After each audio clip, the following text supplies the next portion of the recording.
it's time to sit back and relax with your favorite drink. And listen.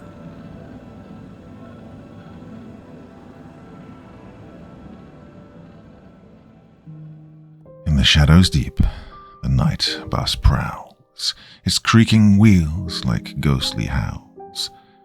Through moonlit streets it weaves its course, a spectre on the asphalt, an eerie force. Windows tinted, secrets veiled, in midnight's grasp the truth curtailed. Empty seats, yet whispers rise of spectral passengers in disguise. A lone driver, eyes like coal, navigates the streets that twist and stroll. Neon lights flicker, shadows dance, a haunted ride, a spectral trance. Creeping through the city's veins, the night bus where silence reigns.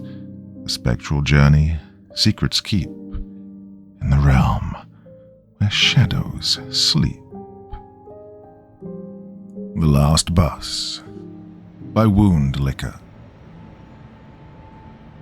The first time I caught the night bus was pure chance. I'd heard the legends, of course, we all had. Urban legends are a big thing where I live. I suspect it's partly because I hail from an unremarkable and frankly dull provincial city and has little else going for it. Kids growing up around here don't have much to do, and so their imaginations tend to run wild, with escapism being all the rage. My friends and I were obsessed with urban legends during our formative years, gobbling up the tales whispered in the playgrounds and later posted by anonymous posters on online forums. We found the legends both frightening and exhilarating, bringing excitement to our otherwise boring lives. It'd be fair to say that I was quite naive back then. Some of my friends were more cynical, but I truly believed them all. The vanishing hitchhiker of Spencer Street, the Southside Troll Man, and the White Lady of Croft Manor were a few of my favorites. Well, my friends and I took on the role of amateur sleuths, investigating every site and searching for any evidence of these legendary cryptids and otherworldly entities. And to my extreme disappointment, we found nothing. No ghosts or ghouls, no monsters, and no signs of anything out of the ordinary. Eventually, I too became cynical, concluding that all such legends were just childish nonsense, and I was wasting my time pursuing them. The Last Bus was another of the local myths that we'd heard growing up, and I assumed it was bullshit like the others. Well, now I know better. Officially, the last bus out of the city centre leaves at midnight from the bus depot on High Street. That's the bus which sensible people catch if they want to get home safely after a night out on the town. The pubs and clubs close at 1 a.m., and the crowds of drunken revelers pile onto the streets, fighting over taxis, queuing up for late-night kebabs, attempting a last-minute hookup, or calling up friends in search of all-night house parties.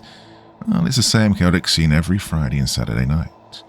Usually there are a couple of punch-ups and a few people who will injure themselves by falling over drunk on the pavement. It's all depressingly predictable. The police will be called out, as will the ambulance crews, and eventually the crowds will disperse as an eerie silence returns to the darkened streets. Then we enter the twilight hours when all sensible and law-abiding citizens are at home, safely tucked up in their beds. After hours, the streets are left to the vulnerable, like the homeless with nowhere else to go, forced to seek shelter in shop door fronts, wrapping their cold bodies in old sleeping bags and praying that they make it through the night. And then, there are the predators, the ones that your mother warned you about. The gangs of thugs who patrol the streets, their blood up as they search for a victim to violently attack. And the predatory men who lurk in the shadows, watching for vulnerable women who they can prey upon. On a Monday morning, you'll read the stories in the local newspapers. The homeless man beaten to a pulp. The young girl sexually assaulted in a back alley. Police will open investigations and appeal for witnesses. Sometimes they'll catch the perpetrators, other times they won't. You'll have sympathy for the victims, but secretly feel relieved that it didn't happen to you or somebody you know. But in these cases, the culprits are human monsters, made of flesh and bone, and not the otherworldly fiends I tried to chase. During my cynical years, I believed these human predators were the worst thing out there, that they owned the twilight hours before the dawn. But I was wrong, and now I know the truth. There are far worse things that lurk in the shadows. The first occasion I caught the night bus came during a difficult time for me. I just turned 21 and had split up with my partner of 2 years. Now, looking back, I now see that the breakup was the best thing for both of us. But at the time, I was devastated and so angry. My friends had taken me out for a night on the town in the hope it would cheer me up.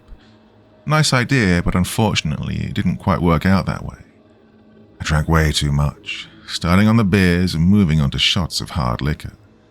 We went to a club where I made several embarrassing and unsuccessful attempts to hook up. As if that wasn't bad enough, I then started a fight with my best friend, throwing a punch at him before I got thrown out of the club by the doorman and foolishly decided to walk the streets alone in a drunken stupor. Somehow I managed to avoid getting beaten up or falling on my face and cracking my head open on the pavement. Instead, I managed to stagger to a bus shelter, not realizing in my inebriated state that the official bus service had finished for the night, and there wouldn't be another one due till morning. I remember laying down to rest on the bench, and I must have passed out, because I woke up several hours later and saw the streets were empty. I was all alone. Or so I thought. My heart almost jumped out of my chest when I saw the old bus driving down the street towards me, emitting black smoke from its exhaust pipe as it came, its noisy engine interrupting the previous quiet. The vehicle was partially illuminated by the streetlights, although I noted with some concern how the lamps flickered as the bus drove by them. The vehicle looked like a throwback from the 1960s, the kind of ancient tin can on wheels you'd expect to see at a classic car show. Unlike the modern vehicles we're used to, those that glide along the street quietly, this old rust bucket rattled along, noisily looking as if it could break down at any moment. But instead, it kept coming, driving down the empty road and coming ever closer to my shelter. I noted how there were no emblems or motifs painted on the side of the bus, and no destination name was shown above its front windscreen. The vehicle's exterior was painted all in black, and even the windows were tinted, meaning I couldn't see who or what was inside. I felt a cold chill run down my spine as I recalled the details I'd heard about the last bus legend, one of those I'd read and studied during my youth. The vehicle I was seeing before me matched the description of the coach in the stories, the phantom bus that appears on an abandoned street in the early hours, offering lifts to the weary and needy. I came close to panic in that moment, wondering whether I was dreaming or suffering from a paranoid delusion. I spent so much of my youth chasing these legends, searching for any evidence that could prove the existence of something outside of our own reality. But now that the truth was staring me in the face, a big part of me wanted to up sticks and run. But I didn't. Don't know whether I was frozen to the spot with fear, or if my curiosity got the better of me, but I held my ground and waited for the bus to come to me. I stood up on my shaking feet as the coach pulled in beside my shelter, and despite the amount of alcohol I'd consumed, I suddenly felt quite sober. It seemed to take forever for the vehicle to park up and for the creaking old door to swing open. When it did, I was confronted by a friendly middle-aged man wearing a neat blue uniform while he sat behind the wheel, driving his bus to an unspecified location. He smiled down at me, his eyes twinkling in an amicable and welcoming fashion. And then he opened his mouth and spoke in a soft, almost fatherly tone, saying, "Good evening, my friend. Are you coming on board?" I'd heard about the enigmatic driver before, but nevertheless his appearance and whole demeanor took me off guard. I struggled to find the words to respond, stuttering my way through my reply. Where will you take me?" I inquired nervously. "Home," the driver responded with a reassuring smile. "I'll take you home eventually. But life isn't about the destination. It's about the journey. Sometimes you need to take a leap of faith. So, what do you say, my young friend? Will you ride with us?" I'll admit to being scared in that moment, terrified in fact. Somehow I realized how important this was, how the decision I made right then could shape the rest of my life. I didn't know what exactly would await me if I got on board, but I had a good idea, and it was terrifying. But if I walked away, I would never discover the truth. And so, I took a deep breath, plucked up my courage, and stepped onto the bus, seeing the driver smile as the door finally shut behind me. When I saw the bus driver up close, I sensed something sinister about him and instantly started regretting my decision. But by then, it was too late.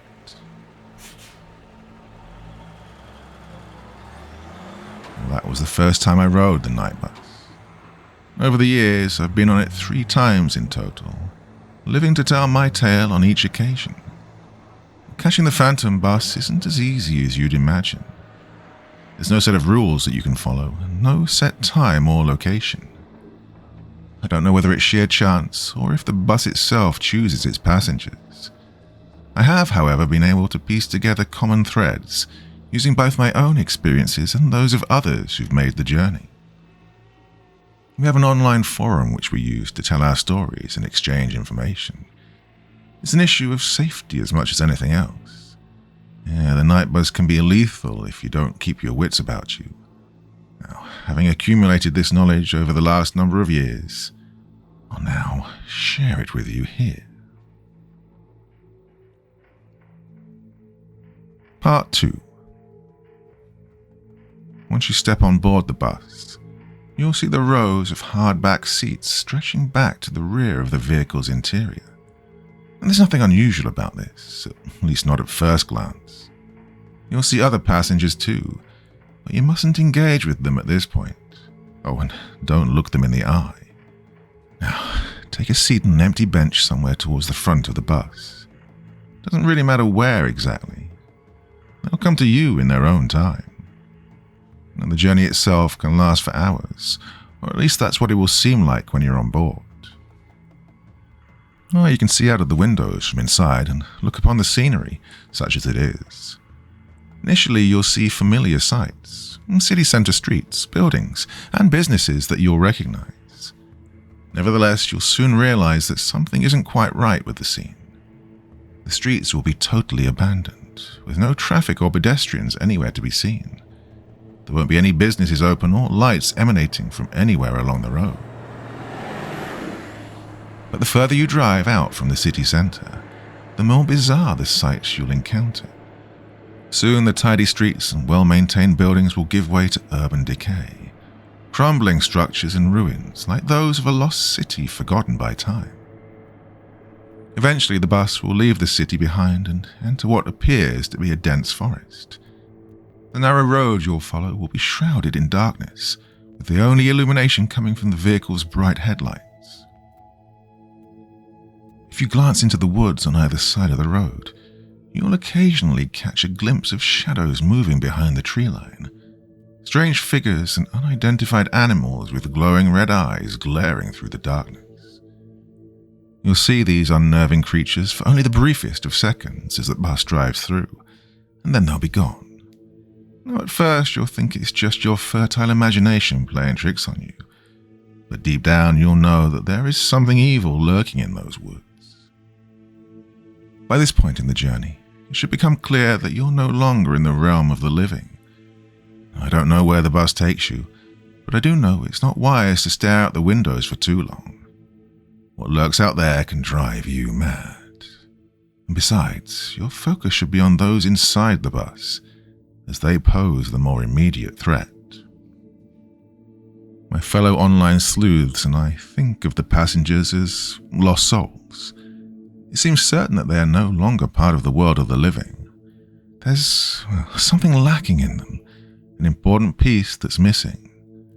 Once you talk to them, they will engage with you, whether you want them to or not. You'll see the sadness in their empty, dead eyes. They want to latch onto you because you have what they want: life. And that's why it's so important that you follow the rules. Don't let them get inside your head, whatever you do. Well, there are 6 entities you're likely to encounter once you set foot upon the bus, all of whom have their own unique traits and tricks which they'll attempt to use against you. Based on the shared experiences of our forum members, I've pieced together a description of what each one of these otherworldly entities is like. Firstly, there's the driver, whose physical description I've already covered. The driver's first job is to get you on board. That's why he'll appear to be so friendly and welcoming, enticing you to take a ride on his bus. However, once the door shuts behind you and the bus starts moving, you'll see the driver's smile falter ever so slightly as he breaks eye contact and focuses on the road. Despite this, the driver is a benign figure who plays a small but important role in the events which follow. His job from this point onwards is simply to drive, and he does keep his promise to you. He will bring you home eventually, assuming you don't fall foul of any of the spirits during the drive. Like I said, the journey will seem to last for hours, but when he drops you off on your home street, back in our realm, no time will have passed whatsoever. He lets you off, smiling once again and saying, "Have a nice evening. Hope to see you again soon." And you'll be left standing on the pavement outside of your home, bewildered and still in a state of shocked disbelief as you watch the phantom bus drive down the road before it inexplicably vanishes at the end of your street. After the driver, the first passenger you're likely to notice is the party girl. This is an attractive young woman who appears to be in her early to mid-20s. Her physical appearance will change on each occasion. Sometimes her hair will be brunette and other times blonde. Likewise, her skin complexion can either be pale or dark, depending upon the beholder. What's consistent is how she's made up and dressed, donning a cocktail dress and high heels, and carrying a designer handbag. Her fragrance is sweet and enticing, but you may also smell a hint of alcohol on her breath. You'll note how her mascara has run, indicating that she's been crying. Nevertheless, there's something in her deep and expressive eyes which will draw you in, an inner beauty and vulnerability that plays on your emotions. It's worth noting that you'll be attracted to the young woman in spite of your gender or usual sexual preferences. You'll be unable to take your eyes off her and will feel compelled to take a seat close to her.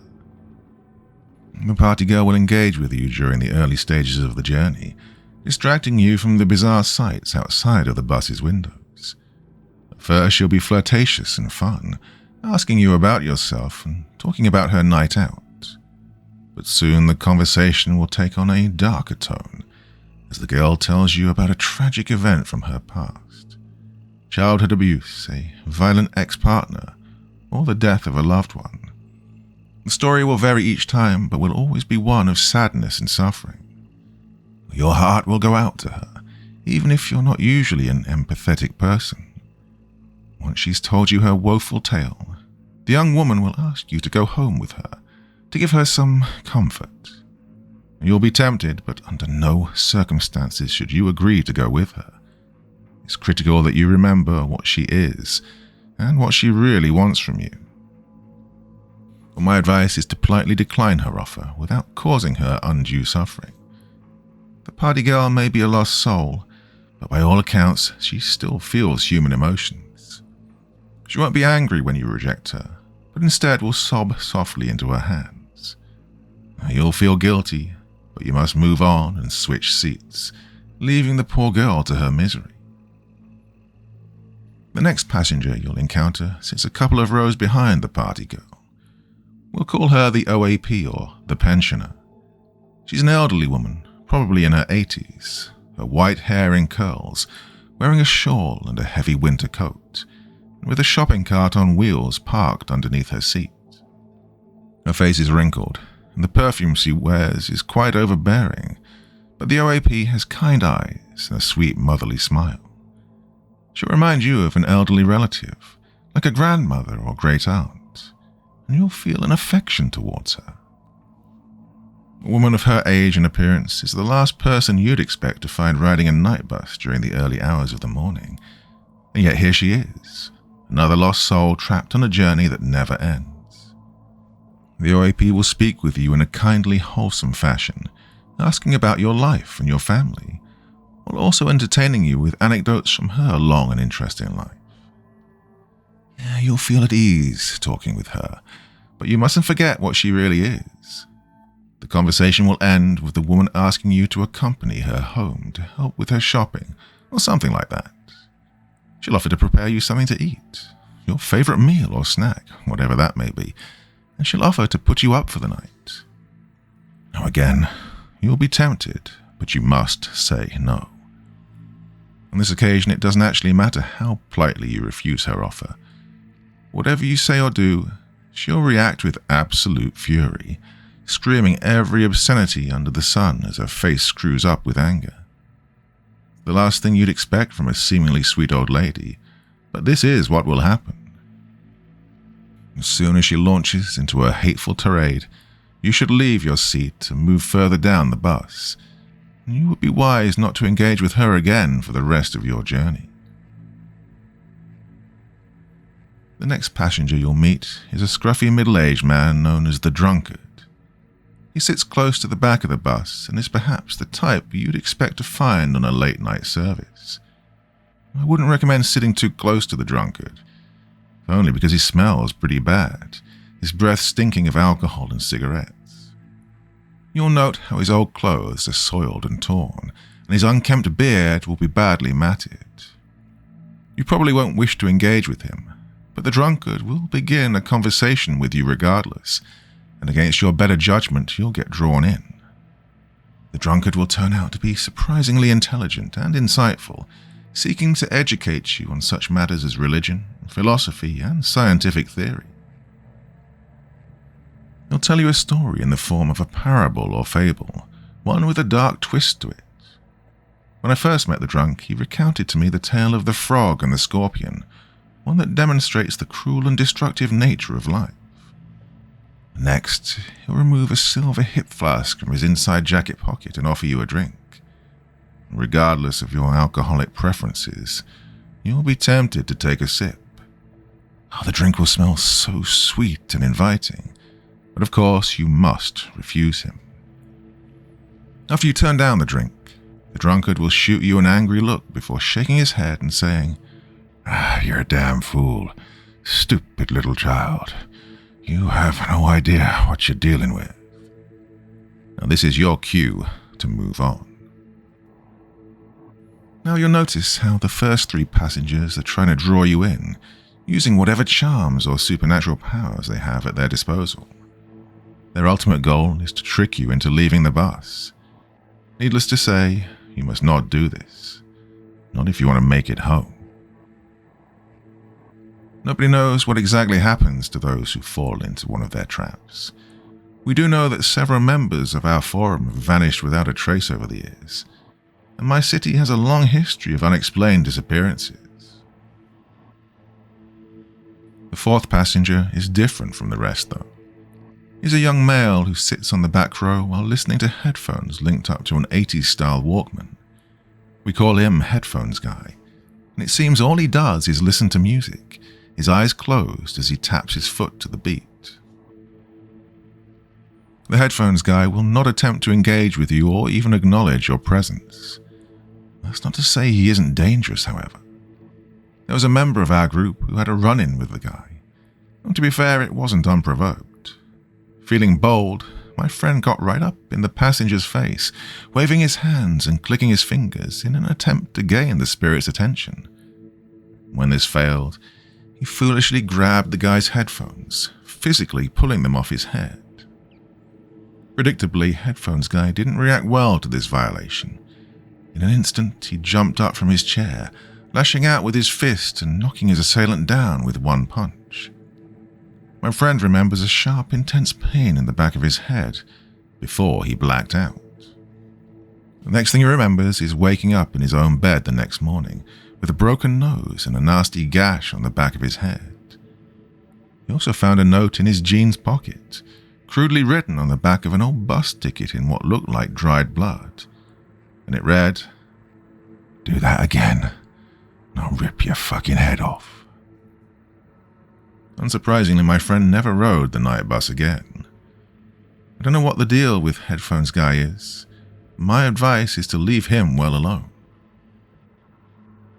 So, at this point you're probably wondering why one would wish to catch the night bus at all, given how you'll be transported to a terrifying alternative reality and encounter otherworldly spirits who wish to trap you there.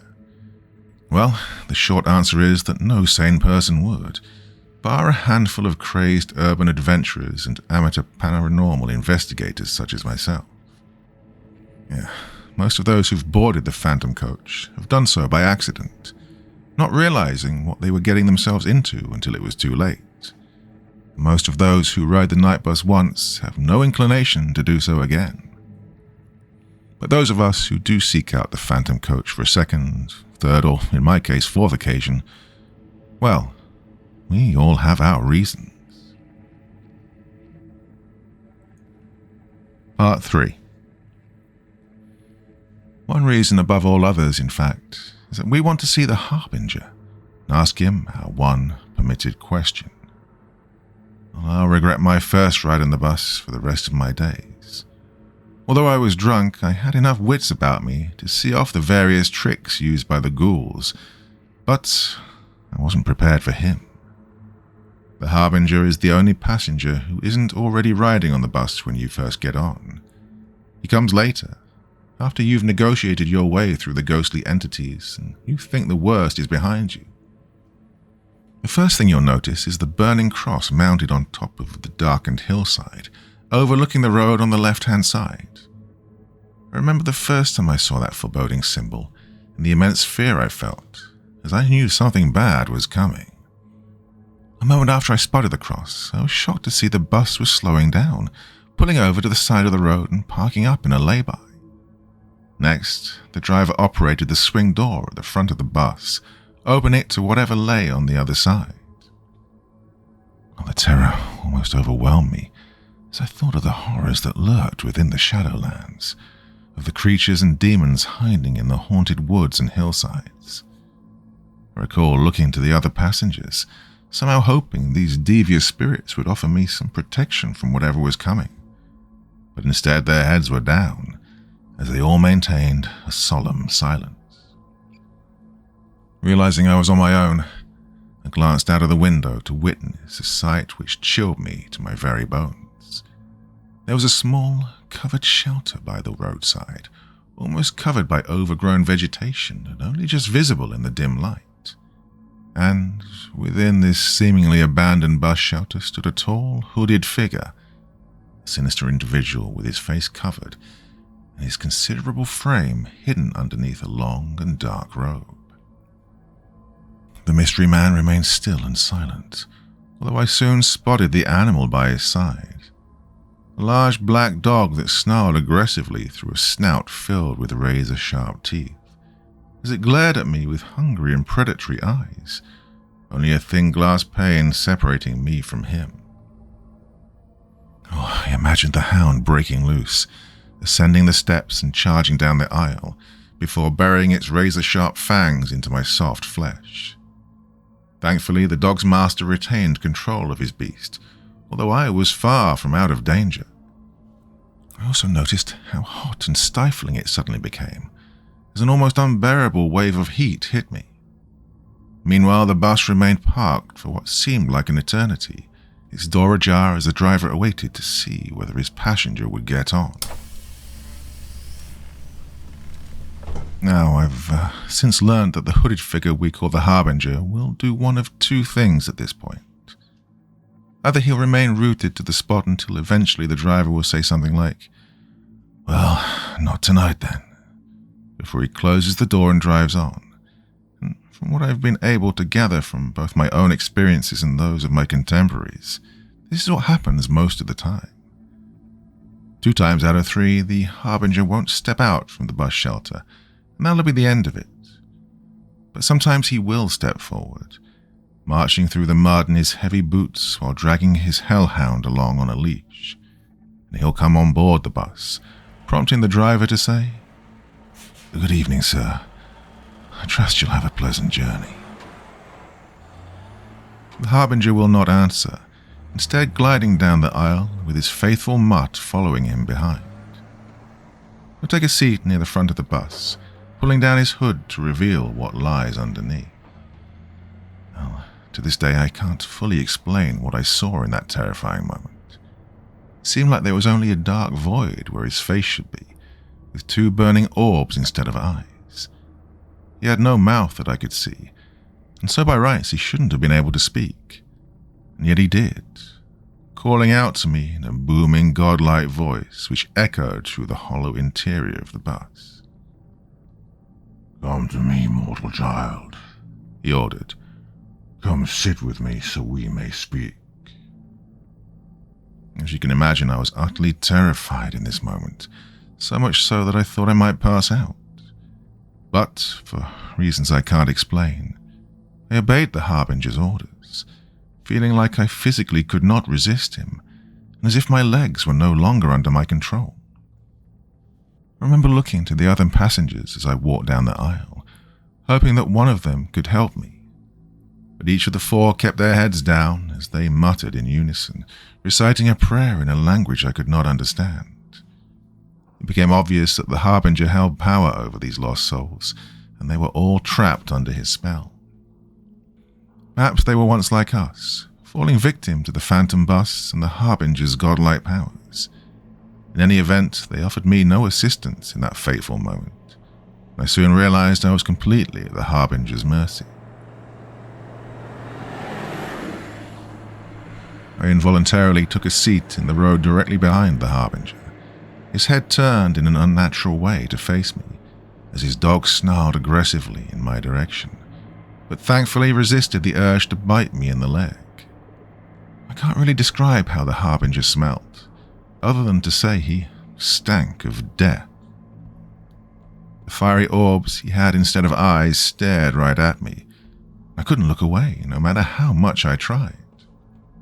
I felt like I was on fire, my soul burning under his hateful glare. In my state of abject terror, I imagined what this monster might do to me. I reckoned he could kill me with ease. This was the least of my fears. Instead, I believed I may become like the others, another anonymous lost soul, riding this damned bus for all eternity. In any event, I was powerless to do anything in that moment other than remain frozen to my seat, waiting for the harbinger to speak. Despite his absence of eyes, somehow I could tell he was looking down on me, that he considered me with total contempt, like I was something he'd stepped in. To this day, I don't know whether he was speaking out loud or if his booming voice was only in my head. Either way, I found myself totally transfixed as he spoke his words. "I see another mere mortal has found its way into my realm," he began. I assumed he was referring to me. "I confess to having little time for your contemptible and weak race. Nevertheless, I must respect the bravery of the odd individuals such as yourself. Not many have the courage to come to this dark place. For this reason, I will grant you safe passage, and I will answer you one question. Ask me what you will, mere mortal, and I will impart to you my infinite knowledge." Now, this is a moment I've replayed over and over again in my mind over the years. I literally could have asked the harbinger anything. The winning lottery numbers, who killed JFK, the meaning of life. He sees and knows everything, and the possibilities are limitless.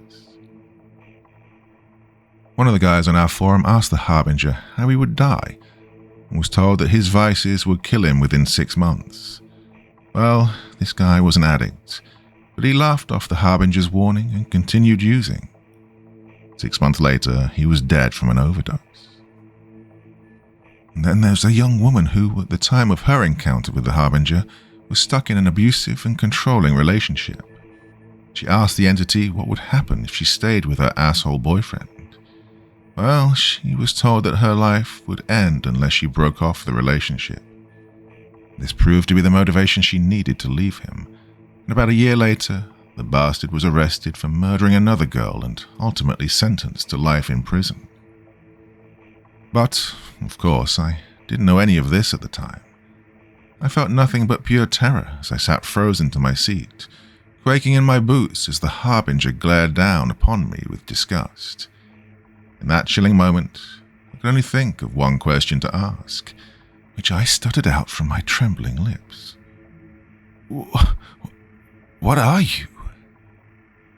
I swore I could hear the creature scoff with contempt before he gave his answer. "Ah, my poor child," he bellowed. "Alas, you humans will never fully comprehend what I am and what I represent. Nevertheless, I owe you an answer, and so I shall explain in the simplest of terms. I am the past, the present, and the future. I see all from where I stand, and yet I have sworn not to intervene in the mortal realm." He paused momentarily, turning his burning orbs towards the darkened landscape outside the window. "This world you see before me is my kingdom, my domain. I offer sanctuary to those who have nowhere else to go, giving a home to those lost souls trapped between the mortal and eternal realms. Perhaps you will come here one day and become a permanent resident of my dark realm, or perhaps not.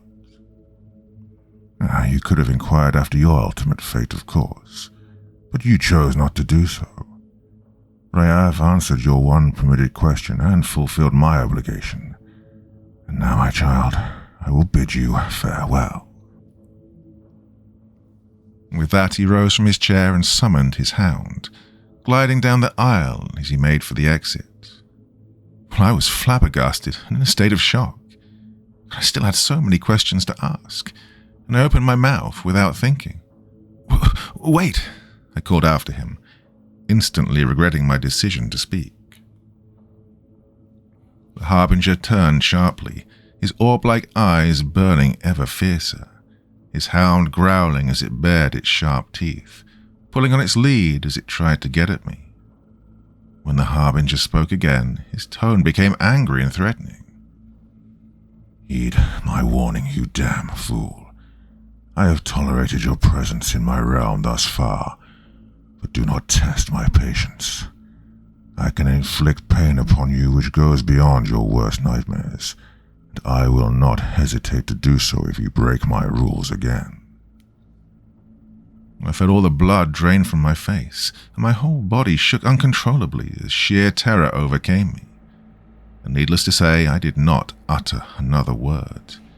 Instead, I watched on in shocked awe as the Harbinger glided down the aisle, dragging his snarling hellhound with him.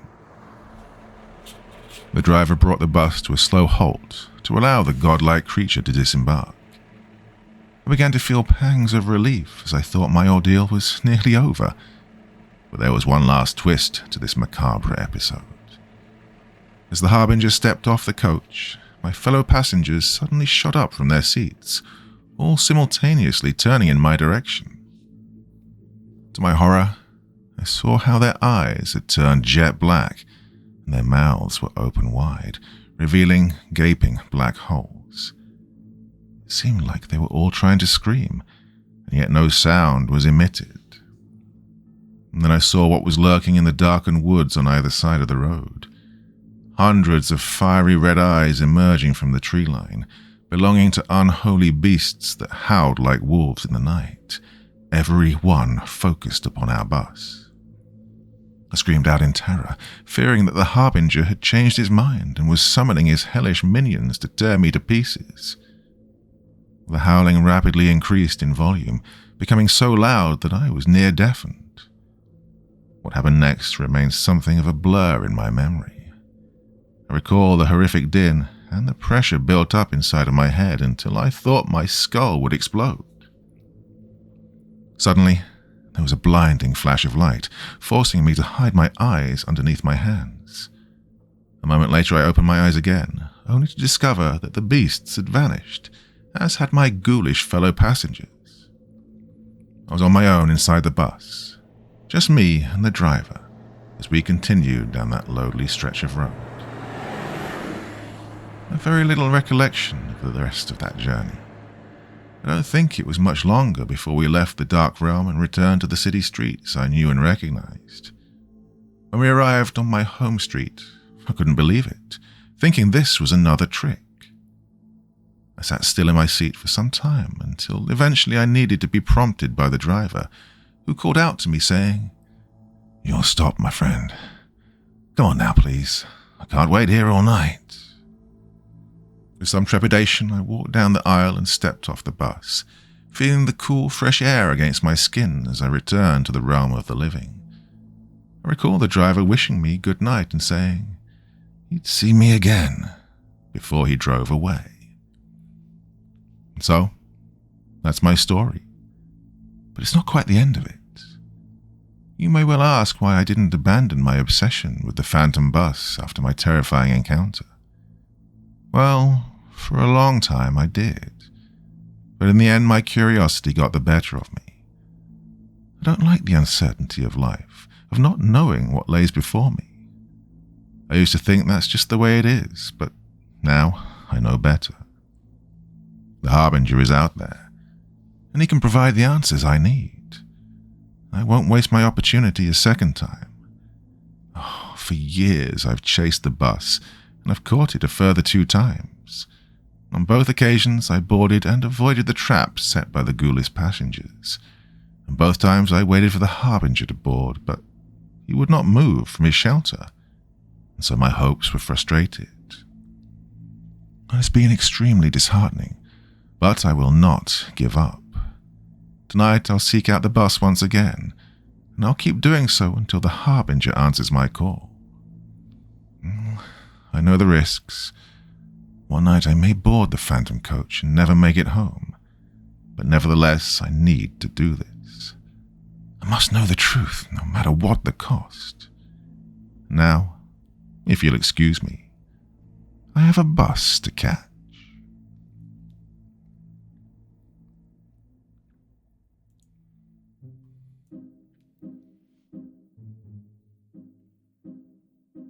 So I'm delighted to be working with an author I've not worked with before tonight, so we do want to know what you think about that story. Pretty creepy, I thought. A classic setting, isn't it? The late night bus that doesn't go exactly where you think it is going to. You're all sleepy, may have had a couple of drinks, so you're not fully aware of what's going on until it's too late. I think the story did that really well. Anyway, your thoughts, feelings, anything else you want to say in the comment section below the video. As ever, I'll do my best to join in the conversation. Finally getting back to full strength now, so expect a lot more longer stories coming in the next few weeks. But that is enough for your midweek's entertainment, and I'll see you all very soon. Podcast coming out tomorrow night, so please go and check out my second channel. That's where the podcasts appear. Also, wherever you happen to get your podcasts. Dr. Creepen's Dungeon. Look for it by the name. Well, my dear friends, that's it for this evening. So very, very sweet dreams. Bye-bye.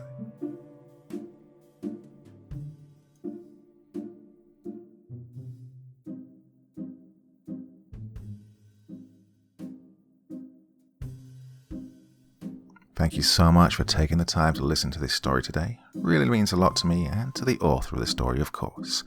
Well, if you want to know more about me, I'm pretty much everywhere on social media. You can find me on Facebook, Twitter, Instagram.